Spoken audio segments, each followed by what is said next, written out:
Hola chicos, buenos días, espero estén bien.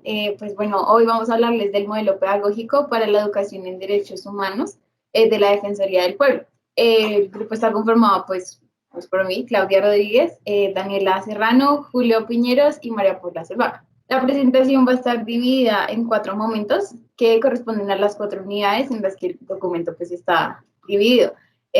La primera unidad es fundamentos y aspectos generales, la segunda, estrategias y herramientas pedagógicas, el tercero, modelo pedagógico institucional y el cuarto, construcción curricular y contenidos.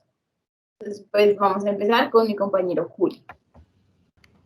Buenos días a todos. Bueno, voy a comenzar abordando la unidad uno que habla de los fundamentos y aspectos generales, sin antes abordar unas consideraciones iniciales. Entonces, el documento presenta la educación en derechos humanos, así como la propuesta en educación de derechos humanos que nos invita a introducir cambios y transformaciones que apunten hacia una praxis educativa analítica, cuestionadora, creadora y participativa, ya que a través de esos factores se alcanza la democracia, la solidaridad y la convivencia pacífica.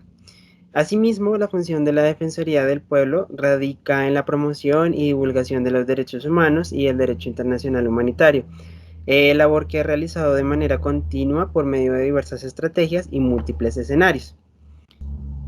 Bueno, vamos a empezar abordando la concepción de la educación en derechos humanos o EDH, desde diferentes postulados teóricos. El primero es de Jacques Delors, que propuso en la UNESCO en 1996. Para él, la educación tiene 4 pilares: aprender a conocer, aprender a ser, aprender a vivir y aprender a hacer. Las últimas dos tienen mayor relevancia para los derechos humanos porque aprender a vivir implica la comprensión del otro y la percepción de las formas de independencia, respetando el pluralismo, la comprensión mutua y la paz. Por otro lado, el aprender a ser ayuda a florecer mejor la personalidad en condiciones de autonomía, de juicio y responsabilidad personal. Bien, la segunda concepción de la EDH eh, la propone Jesús Jares en 1998. Él concibe la educación para los derechos humanos como un proceso educativo continuo y permanente que está ligado al desarrollo, la paz y la democracia, y que pretende desarrollar la noción de una cultura de derechos, la cual tiene como finalidad la defensa de la dignidad humana, de la libertad, de la igualdad, de la justicia, de la democracia y de la paz. Cabe aclarar que la EDH lleva consigo la transmisión de un determinado código de valores, como cualquier acto educativo. Y al mismo tiempo trata también de cuestionar aquello que es antiético, como la discriminación, la intolerancia, el etnocentrismo y el conformismo. Bueno, ahora el texto nos plantea qué tener en cuenta para el modelo pedagógico de la Defensoría del Pueblo. Entonces, ellos se acogen al marco del diseño de las Naciones Unidas para la educación en la esfera de los derechos humanos que transcurrió entre 1995 y 2004 y toman las siguientes consideraciones en cuenta. Primero, que los procesos de educación en derechos humanos tienen que ser pensados en el marco de propuestas estructuradas, es decir, que estén fundamentadas en lo conceptual, en lo didáctico, en lo pedagógico, en lo temático y en lo metodológico. La segunda consideración es que la educación tiene que ser un proceso continuo y permanente. El tercero se refiere a que la educación en derechos humanos debe hacerse en pro de un postulado ético y político, y esto se traduce en la construcción de actitudes y de valores. De ahí que se conciba a la educación dentro de escenarios diversos.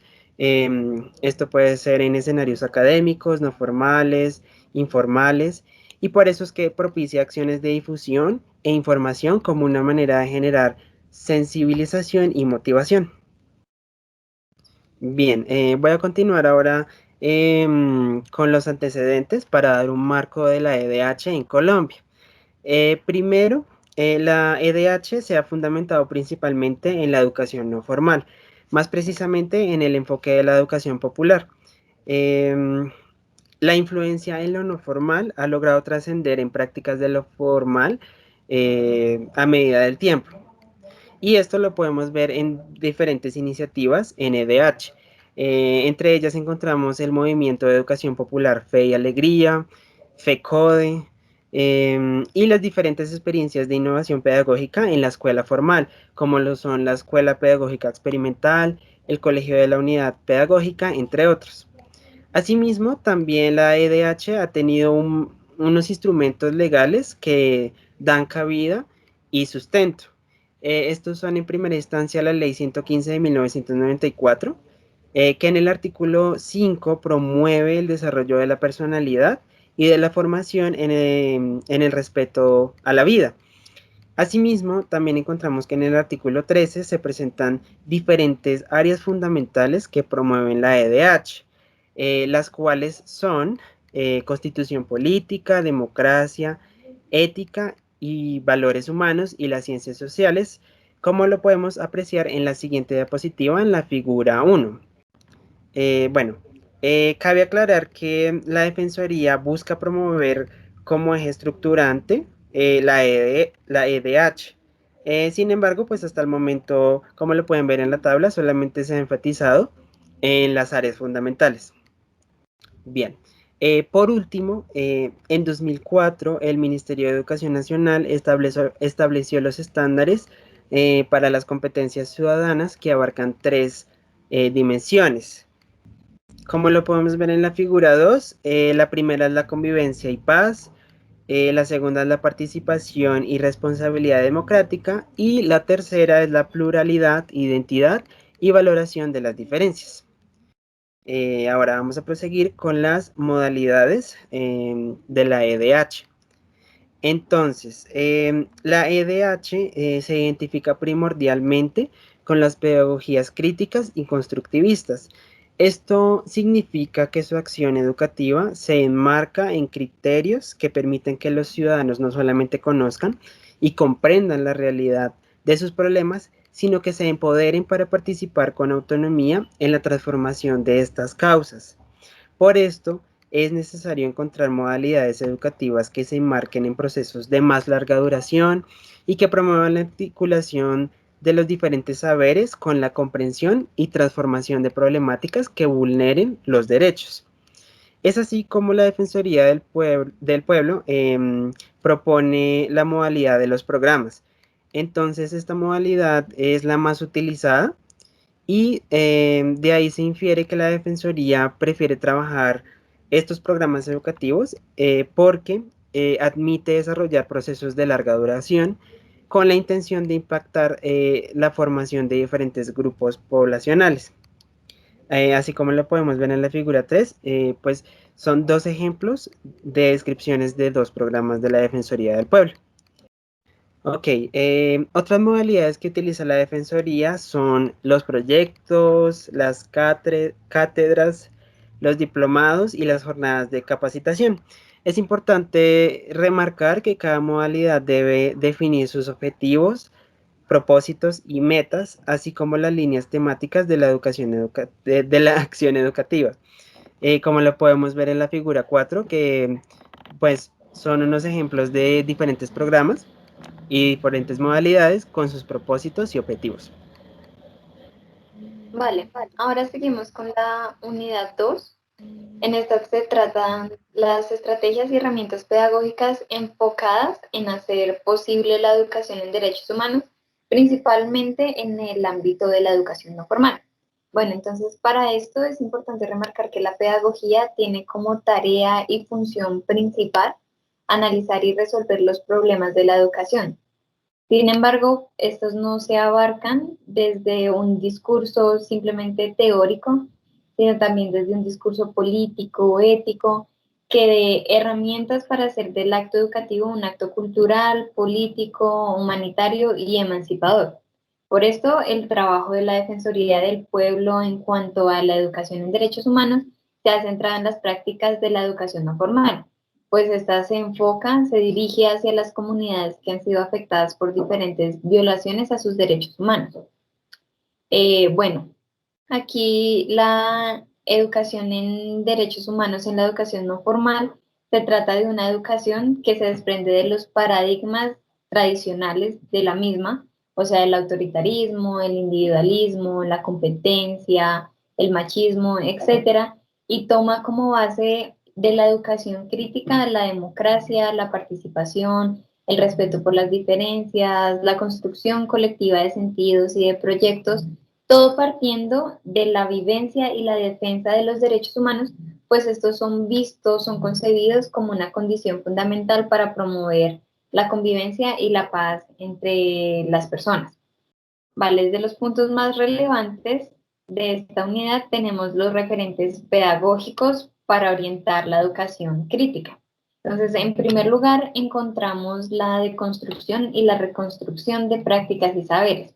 De acuerdo con Mejía y Aguad, esta estrategia permite trabajar en la búsqueda y la construcción de sentido desde lo individual y lo colectivo, donde los sujetos son capaces de someter cualquier conjunto de prácticas a un examen y a una contrastación crítica, en donde ellos se preguntan también de manera individual y de manera colectiva por el significado, las acciones y los sentidos de estas prácticas, para después desmontarlas, reconstruirlas desde nuevos sentidos que estén más acordes con un desarrollo humano y social que permitan transformar su realidad.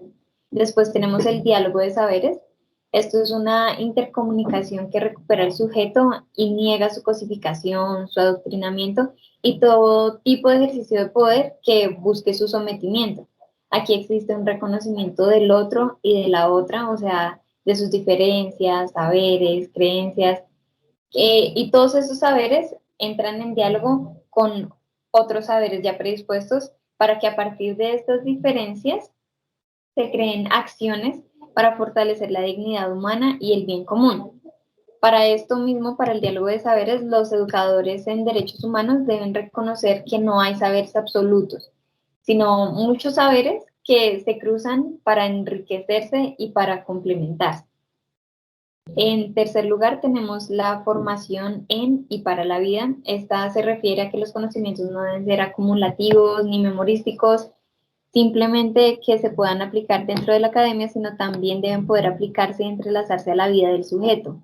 Es por esto que esta estrategia educativa se basa en reconocer que los sujetos deben formarse para la vida y para poder desenvolverse en ella de manera crítica.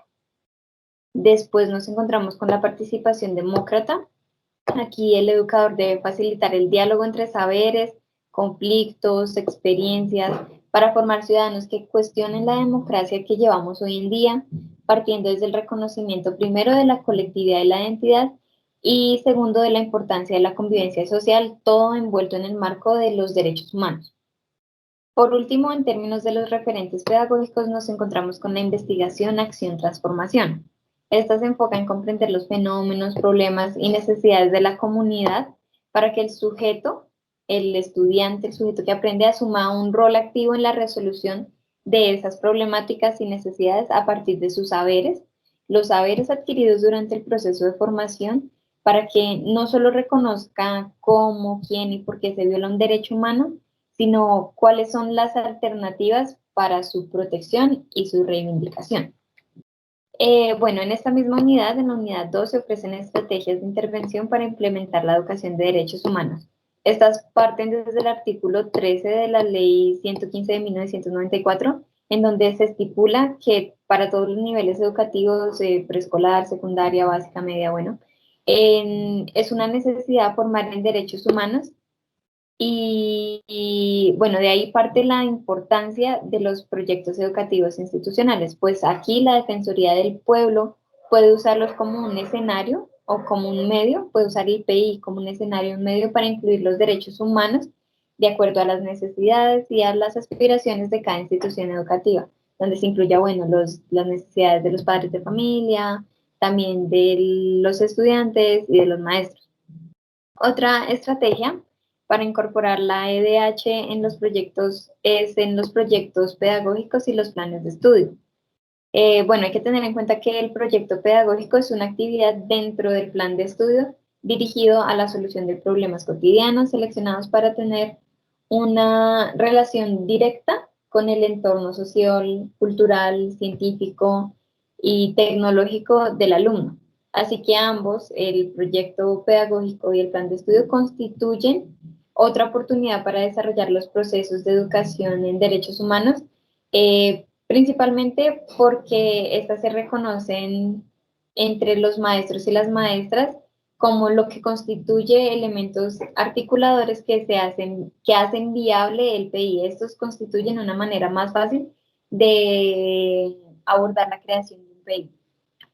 Otras estrategias que se enmarcan dentro de este apartado están las instituciones, está el manual de convivencia dentro de las instituciones educativas, el gobierno escolar, la formación de derechos humanos en las instituciones de educación superior y obviamente en la formación de docentes. Y bueno, una de las estrategias que me parece importante mencionar es la creación de los núcleos problematizadores. En estas se toman diferentes áreas de conocimiento como las ciencias sociales, la sociología, la historia, la psicología, que representen un saber académico para poder unirlo a, primero, el saber cultural popular y a las experiencias del sujeto para así interrelacionarlo con los nuevos saberes de la EDH. Aquí tenemos un ejemplo de los núcleos temáticos problematizadores en el nivel de preescolar. Entonces, por ejemplo, se toma un núcleo problemático como la prevención de las violencias contra los niños. Aquí, a partir de esto, se crean unas posibles preguntas de investigación: cómo me tratan a mí, cómo veo que tratan a los demás, en la escuela, en la comunidad, cómo me siento cuando un adulto me maltrata, veo que maltrata a otros, para así pasar a crear ámbitos conceptuales, como por ejemplo las prácticas de buen trato, todo esto enfocado a la creación y a la reivindicación de estos derechos humanos. Listo. En tercer lugar, pues tenemos ya como tal el modelo pedagógico institucional. Entonces, pues primero hay que definir a qué se refiere con modelo pedagógico institucional. Entonces, es la unión entre la teoría pedagógica y la práctica de la enseñanza. En términos de la teoría pedagógica, esta es una línea de pensamiento e investigación en el que hace que nosotros los educadores podamos describir, explicar y orientar lo pedagógico de acuerdo a lo sociocultural histórico que se esté presentando en ese momento de la sociedad. Y la práctica de la enseñanza son los procesos facilitadores del aprendizaje en los que los maestros debemos hacer comprensibles los contenidos de esta formación y debemos crear una acción educativa pues de acuerdo a lo que se ha visto en la teoría pedagógica. A continuación, vamos a ver los principales principios en la planificación y currículo del modelo pedagógico institucional. Existen 6. El primero es la defensa y promoción del Estado Social de Derecho, en el cual se entiende como Estado Social de Derecho una forma de estructura estatal que está encaminada hacia la justicia social y la dignidad humana. Entonces, el Estado Social de Derecho, digamos que es el objetivo que se tiende a llegar con este tipo de modelo. El segundo es la defensa y promoción de la democracia, entendiéndose la democracia como un régimen político en el que se respetan derechos y libertades, bueno, derechos y deberes de todos los participantes que estén ahí, además de darles una participación amplia en la sociedad. El tercero es un diseño curricular participativo, integrador y contextualizado, que pues como su título lo indica, digamos que es el diseño de actividades o de programas que sean pues aptos para los diferentes integrantes de la sociedad, que tengan un enfoque de género y un enfoque diferencial. En cuanto al enfoque de género, digamos que están enfocados en hacer que tanto hombres y mujeres o los que no se sientan digamos, de acuerdo en estas dos casillas, pues que tengan como un espacio en la sociedad y que se sientan libres de ser lo que son. Y respecto al diferencial, es pues lo mismo, es hacer que, digamos, estas diferencias que existen en la sociedad, pues nos unan de alguna u otra forma. El cuarto es la promoción de la solidaridad y humanismo. Esto tiene el fin de hacer una exaltación a la dignidad humana, de hacer entender a los integrantes o los participantes de este modelo de que yo soy humano y que los que están alrededor de nosotros también lo son, así pues hayan un mundo de inconvenientes o un mundo de ideas que puedan, digamos, hacer flaquear esta concepción de la dignidad humana. El quinto es respeto a la diferencia y asunción de la tolerancia como forma de vida. Digamos que aquí lo que se intenta es hacer una convivencia sana y pacífica entre todos los integrantes de la sociedad a través de el respeto hacia la diferencia, hacia la pluralidad y estas cosas, digamos que hacer como una unión entre esto para hacer algo más chévere. Y finalmente está la promoción en formas de desarrollo con justicia social. Entonces, pues estos son programas y proyectos de justicia social que pues también atenten a crear un entorno pacífico, aparte que digamos, ya no solamente está el ser humano con otro ser humano, sino está el ser humano y su entorno, que en este caso sería pues el medio ambiente. Entonces quieren establecer relaciones respetuosas entre pues el medio ambiente y las necesidades básicas de los seres humanos. Bueno, ¿para qué enseñar derechos humanos y derecho internacional humanitario? Hay 4 motivos específicos. Pues el primero es formar sujetos democráticos, tolerantes, que pues sepan tener relaciones interpersonales sanas y que pues que dignifiquen a las personas en general. El segundo es formar sujetos con capacidad de vigilar, denunciar y exigir a las instituciones pues, del Estado los derechos y obviamente los deberes que se le fueron otorgados pues, por ser humanos. Esto tiene que ver con el Estado democrático y social de derecho, que es, como lo dije anteriormente, la finalidad del modelo. El tercero es impulsar acciones colectivas. Con acciones se refiere a programas, se refiere a proyectos, se refiere a un montón, digamos, de acciones que su finalidad sea proteger grupos étnicos y o grupos en situación de vulnerabilidad, como los niños, las mujeres violentadas, los ancianos y, bueno, en fin. Esto con el fin de evitar actos discriminatorios y, pues, dignificar a los seres humanos. Y el último es generar cultura en derechos humanos que promuevan la dignidad humana. Esto de generar cultura de derechos humanos es que los individuos sepan qué son, a qué vinieron a este mundo y cómo pueden ser partícipes digamos, de la ley. Y pues más allá de que no se les discrimine o este tipo de cosas, es decir, bueno, algo está pasando, ¿qué vamos a hacer al respecto para que esto deje de pasar o para que siga pasando?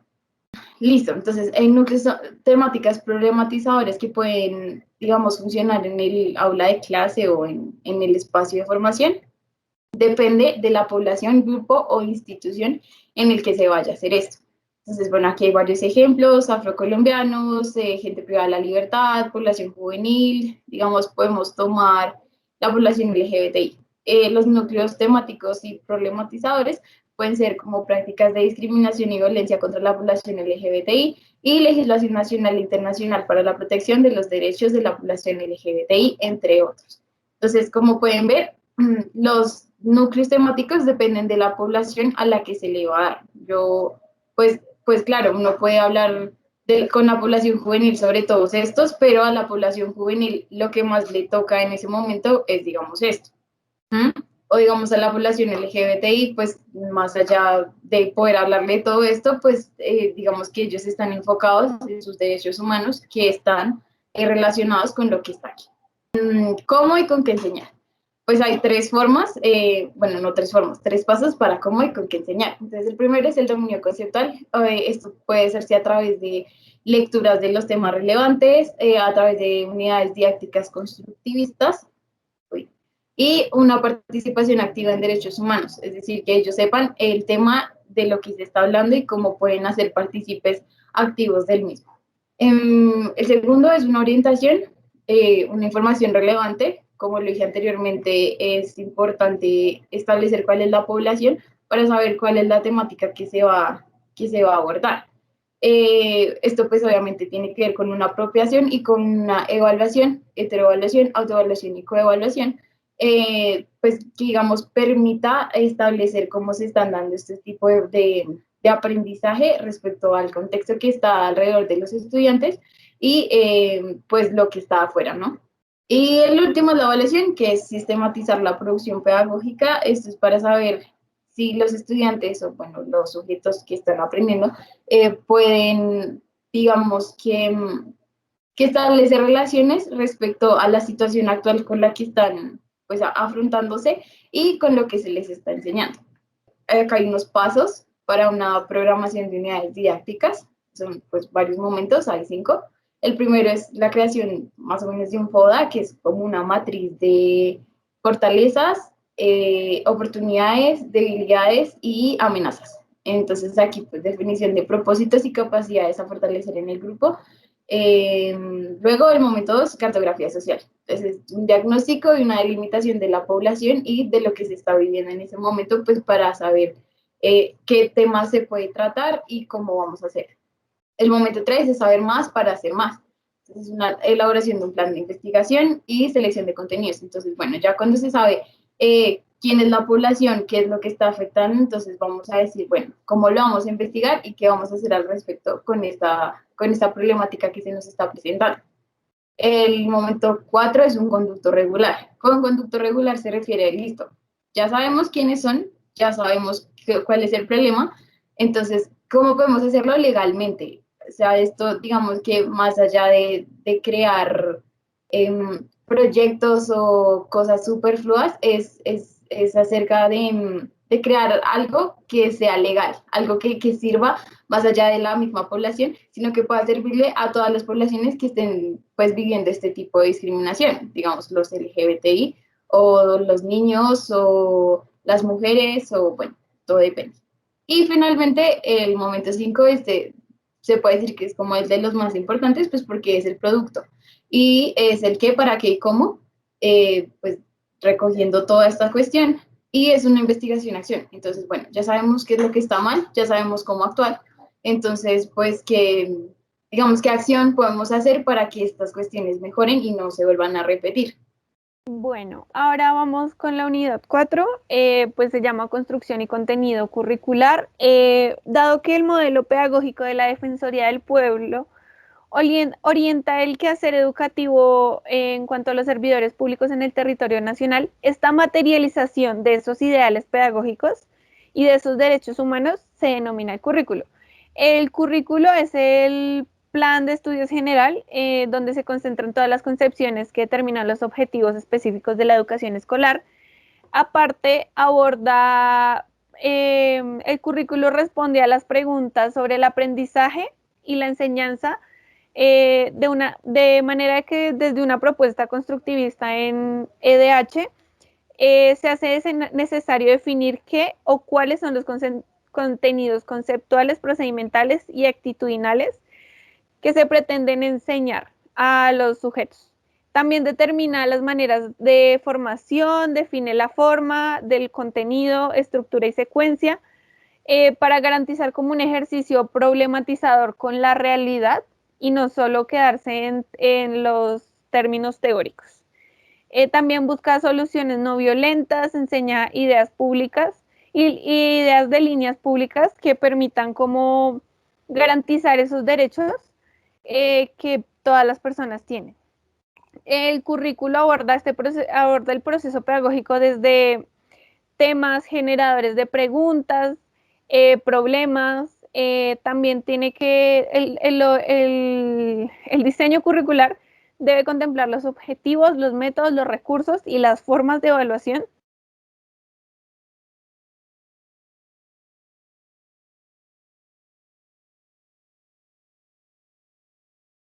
actual, que son fundamentales para un aprendizaje significativo. De acuerdo a todo esto, se hace una propuesta curricular de la Defensoría del Pueblo de los temas que se pueden tratar en la educación de derechos humanos. Se empieza con el módulo 1, que es Principios Básicos de Derechos Humanos, Historia y Generaciones de Derechos. Aquí se puede hablar de la importancia actual de los derechos humanos, la responsabilidad del Estado en la aplicación de esos derechos humanos y en que hagan valer esos derechos. El módulo 2 se llama Conceptos y Fundamentos de los Derechos Humanos. Aquí, pues, lo principal es como hablar de los conceptos, el significado, contenido, características y principios de los derechos y también como la fundamentación de esos derechos y la clasificación que estos tienen. El módulo 3 es Estado, democracia y derechos humanos. Acá se tratan los conceptos de Estado, de democracia, de sociedad y su relación directa con los derechos humanos. También se habla un poco sobre la globalización de estos derechos y de los derechos fundamentales. El módulo 4 se llama los derechos humanos y la participación ciudadana. Aquí se habla pues de la participación ciudadana en el acto democrático, la participación como un derecho humano. En el módulo 5 se llama Protección Nacional de los Derechos Humanos. Aquí se pueden observar como los mecanismos que ayudan a proteger esos derechos humanos, los sistemas que lo protegen a nivel, que los protegen y los mecanismos de protección del sistema universal de los derechos humanos. También el módulo 7 se llama los derechos económicos, sociales y culturales. Aquí se definen estos mismos derechos y también los del ambiente. También se tratan las situaciones y conductas que amenacen o violen estos derechos y lo que se procede a partir de esas violaciones a esos derechos. El módulo 8 se llama Derecho Internacional Humanitario. Aquí se habla un poco de los antecedentes de la normativa del derecho internacional humanitario, también los principios, características y situaciones en las cuales son aplicados este derecho internacional humanitario. El módulo 9 se llama Medio Ambiente y Derechos Humanos. Pues aquí trata un poco como el ser humano y el entorno ambiental, la ecología humana, el espacio público, el desarrollo sostenible, el derecho a un ambiente sano. Entonces también se habla de políticas, instrumentos y mecanismos que protejan el medio ambiente. El módulo 10 es tratamiento de conflictos. Aquí se hacen como las nociones básicas acerca de las definiciones de conflictos, se habla de la estructura, los medios y los mecanismos de la resolución de los conflictos. El módulo 11, que es el último que se propone en esta propuesta, es el de pedagogía de la educación en y para los derechos humanos. Primero se define qué es esa pedagogía, luego se habla un poco de los principios de dicha pedagogía en y para los derechos humanos, también de los principios epistemológicos, metodológicos y didácticos que la soportan, y se hace como unos criterios básicos para montar ese proyecto de información en derechos humanos. Aquí se observa una matriz de organización de agenda educativa. Esta matriz es usada como para organizar las actividades que se van a hacer en las sesiones específicas sobre los temas pues ya mencionados o temas diferentes a los mencionados. Entonces, como se puede ver, se ve hora, tema, responsable de la actividad que se va a llevar a cabo, la metodología y los instrumentos que se van a utilizar. Y arriba se pone la información de la institución. Esto es como para tener una agenda organizada y para poder seguir al pie de la letra esta agenda. Bueno, entonces, luego de esto vamos a hablar de la pedagogía en derechos humanos para la paz. Usualmente se ha vuelto común acudir a la agresión para imponer nuestra voluntad o nuestros intereses. Se apela más a la razón de la fuerza en lugar de a la fuerza de la razón. Nosotros estamos en un ambiente dominado por niveles de violencia muy altos, donde cualquier cosa, hasta la más trivial, provoca un conflicto que afecta a las dos personas involucradas y afecta a los derechos humanos de dichas personas. Hay bastantes informes, análisis y cifras que constatan que la situación está muy crítica en el país en cuanto al ámbito del respeto y en cuanto a los derechos humanos, porque se observan muchos conflictos a causa de la ira, de la venganza. Entonces, pues, a raíz de esto es que se propone una pedagogía en derechos humanos que ayude a fomentar la paz. Para lograr esto hay que tener como dos pasos en cuenta. El primero es tratar de fomentar como una cultura de una mejor convivencia y también darle un enfoque nuevo al conflicto. El conflicto usualmente es considerado como algo, tiene una connotación negativa, pero también se puede pensar, y esto es lo que se propone, el conflicto como un generador de la evolución de expresiones artísticas, y también como que es origen del crecimiento de la sociedad y del individuo. Entonces, este es el enfoque que se debería tomar. Y el segundo paso para dicha pedagogía consiste en encontrar como en el ámbito pedagógico unas fórmulas o unos pasos que permitan a las generaciones nuevas que fueron formadas en la violencia asumir los conflictos desde una perspectiva nueva y constructiva, que genere como que ellos quieran la paz en términos positivos, que estén dispuestos a realizar las cosas bien, que estén dispuestos a tener en cuenta la dignidad humana de cada persona, que estén dispuestos a obtener esa paz en una nueva perspectiva. Entonces, educar para la paz puede llegar a formar unos nuevos valores, una nueva actuación social que mejore la calidad de vida de las personas y que mejore el tratamiento de los derechos humanos de las personas.